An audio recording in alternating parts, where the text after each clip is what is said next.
దేవుని అతి పరిశుద్ధమైన నామానికి మహిమ కలుగును కాక.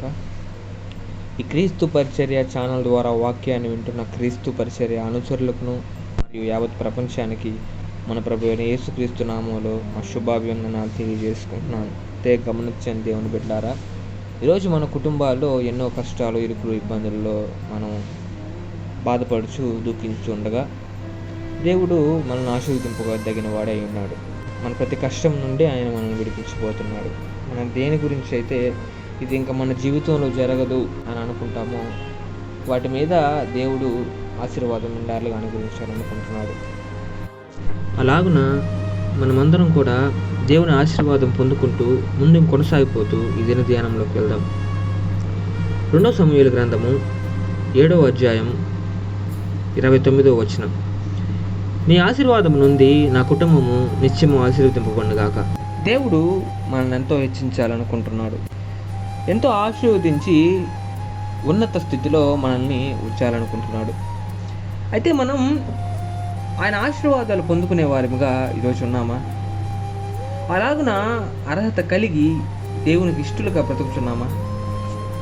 ఈరోజు మనల్ని మనం ఆత్మ పరిశీలన చేసుకున్నట్లయితే మన జీవితాల్లో ఆశీర్వాదాలు మన కొదువే ఉన్నాయంటే దానికి కారణం మనం ఈరోజు ఆలోచించామా? దేనికి మనం ముందుకు పోలేకపోతున్నామో, మన కుటుంబాలు ఎందుకు వెనకబడి ఉన్నాయని మనం ఈరోజు ఆలోచించామా? మనము నీతి కలిగి యథార్థముగా జీవిస్తూ మనలో ఉన్న అపవిత్రతను వీడి బ్రతకగలిగినట్లయితే దేవుడు మనల్ని ఎంతో ఆశీర్వదిస్తాడు. ఈరోజు చాలా కుటుంబాలు ఆర్థికంగా ఎదగాలని దేవునికి ఇష్టం లేని మార్గంలో నడిచి లక్షలు సంపాదించి చివరికి అంతా పోగొట్టుకొని రోడ్డున పడిన వారు ఎందరో ఉన్నారు. కానీ నీతి కలిగి దేవుని మార్గంలో సంపాదిస్తే దేవుడు నీతిమంతుల కష్టార్జితాన్ని ఆశీర్వదిస్తాడు. నీతి కలిగి జీవిస్తే మనం ఎందుకొరకు భయపడనక్కర్లేదు ప్రియులారా. ఎంతోమంది తల్లిదండ్రులు తమ పిల్లల భవిష్యత్తు కొరకు వారికి వివాహం అవ్వలేదని, ఉద్యోగం రాలేదని, ఆర్థికంగా స్థిరపడలేదని ఇలా భయపడుతూ ఉంటారు. కానీ నీతిమంతుల పిల్లలు ఎన్నటికీ భిక్షమెత్తరు. దావీదు మహారాజు అన్న ఈ మాటను మనం జ్ఞాపకం చేసుకున్నట్లయితే, ముసలివాడినై ఉన్న నేను నా అనుభవంలో నీతిమంతుల పిల్లలు భిక్షమెత్తుట ఇప్పటి వరకు నేను చూడలేదు అని అన్న మాటను మనం గమనించాలి. యెహోవా నీతిమంతుడిని ఆకలి కొనియడు. సొలొమోను మహారాజు రచించిన సామెతల్లో మనం కనుక చూసుకున్నట్లయితే, నీతిమంతుని నాలుక ప్రశస్తమైన వెండి అని, తన నోటి నుండి వచ్చే ఉపయోగమైన మాటల ద్వారా దేవుని ప్రేమని, మంచిని, నీతిని అనేకులకు ఉపదేశించేలాగా ఉంటుంది. మరియు మన ప్రవర్తన ఎలా ఉండాలి, క్రీస్తును పోలి మాదిరికరంగా ఉన్నదా అని మనం చూసుకోగలిగితే, సంఘంలో ఒకలా బయట ఇంకోలా ఉందా? మనము వెలుగుగా ఉండి దేవుని వైపుకి అందరిని నడిపించగలుగుతున్నామా? మనకు ఆయన పైన ఉన్న విశ్వాసాన్ని, భక్తిని 10 మందిలో చూపగలిగే వారముగా ఉన్నామా? మన ప్రవర్తనలో పవిత్రత దాగి ఉన్నప్పుడు పూర్వ కోరికలకు దూరంగా దేవుని ప్రణాళికకు అనుగుణంగా ఉండగలం.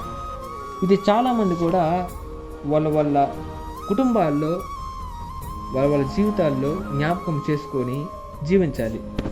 గుర్తుంచుకోండి ప్రియులారా, మన పనులు, మన చేష్టలు, మన మాటలు కానీ, మన ప్రవర్తన దేవునికి మహిమను తీసుకురావాలి. మరియు ఆయనను వెతకడానికి ఇతరులని మనం ప్రేరేపించాలి.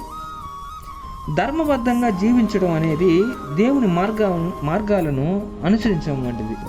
మరి 1 పేతురు 1:15 చెప్పబడిన రీతిగా, నేను పరిశుద్ధుడనై ఉన్నాను కనుక మీరును పరిశుద్ధులై ఉండుడి అని వ్రాయబడి ఉన్నది. కాగా మీరు విధేయులకు పిల్లలై మీ పూర్వపు అజ్ఞాన దశలో మీకుండిన ఆశలను అనుసరించి ప్రవర్తింపక, మిమ్మల్ని పిలిచిన వాడు పరిశుద్ధుడనై ఉన్న ప్రకారం మీరును సమస్త ప్రవర్తన యందు పరిశుద్ధులై ఉండుడి.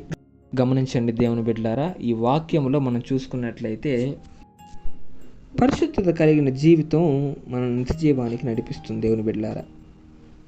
ఇలా జీవించే క్రమంలో మనం ఎదుర్కొనే ఎన్నో పరీక్షలకు మనం స్థిరంగా క్రీస్తులో అంటుకట్టబడి జీవించాలి. విశ్వాసులు ఎదుర్కొనే పరీక్షలు పుటమి వేయబడిన బంగారాన్ని పోల్చబడుతుంది.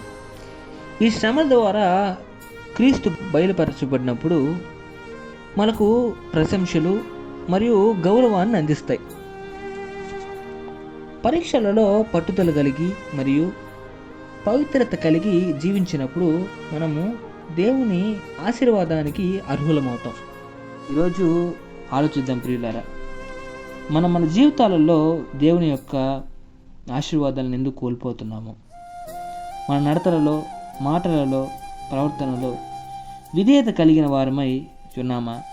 మనలో ఉన్న అపవిత్రతను వీడి పరిశుద్ధముగా బ్రతుకుచున్నామా అని నీతి కలిగి జీవిస్తూ మన నడతలను సరిచేసుకున్న వారమై విశ్వాస జీవితంలో ఎదురయ్యే ఒడిదుడుకులకు జడియక అపవిత్రతను వీడి పవిత్రంగా, పరిశుద్ధంగా క్రీస్తును పోలిన జీవితమును జీవించే వారమై తద్వారా దేవుని యొక్క మహాకృపకు పాత్రులమై మెండైన ఆశీర్వాదాలు పొందుకునేలాగున పరిశుద్ధాత్మ దేవుడు తన దివ్య సహాయాన్ని మనకు అనుగ్రహించి కాపాడి బలపరచుగాక.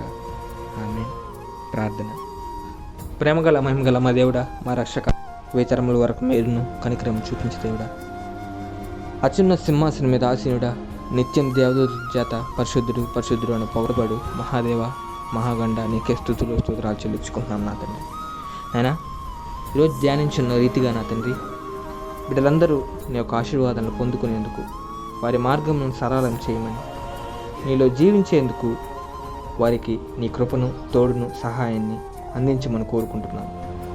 నిత్యము వారి నీ ఆశీర్వాదాన్ని పొందుకునే వారిగా నీ కృపని, నీ యొక్క తోడుని వాళ్ళకి దయచేయమని, ఎవరెవరైతే నా తండ్రి ఇరుకులు, ఇబ్బందుల్లో నా తండ్రి ప్రతి కుటుంబం నలుగుతుందో, ఇబ్బందులు పడుచుందో అటువంటి ప్రతి కుటుంబాన్ని లేవనెత్తమని, నీ యొక్క గాయపని చేతులతో తాకి ముట్టి స్వస్థపరచమని, ఈ క్రీస్తు పరిచర్య సేవని ఇంతలా ఆశీర్వదించినందుకు నీకు వేల స్తుతులు చెల్లించుకుంటూ మేమందరం ఇలాగే నీ యొక్క కృపతో ముందుకెళ్ళలాగన నీ శక్తిని మాకు అనుగ్రహించమని మన ప్రభువైన యేసుక్రీస్తు నామములో అడిగి వేడుకొని పొందుకొంచున్నాం మా తండ్రి. ఆమేన్. ఈ క్రీస్తు పరిచర్య ఛానల్ అనుచరులకు ఒక చిన్న విజ్ఞప్తి. మీకు ఎవరికైనా ప్రార్థన అవసరతలు ఉన్న యెడల మీరు మాకు కామెంట్ రూపంలో అయినా తెలియచేయండి. లేదంటే మనం ప్రతిరోజు దిన వాగ్దానంగా అప్లోడ్ చేసే కమ్యూనిటీ పోస్ట్లో కూడా మన వాట్సాప్ నంబర్ మెన్షన్ చేసి ఉంటుంది. దానికి కూడా మీరు కాల్స్ అండ్ మెసేజ్ చేసి మీ యొక్క ప్రార్థన విన్నపాన్ని మాకు తెలియజేయచ్చు.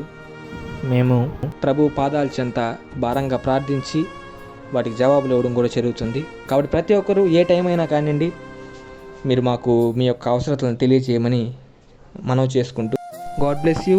Praise the lord.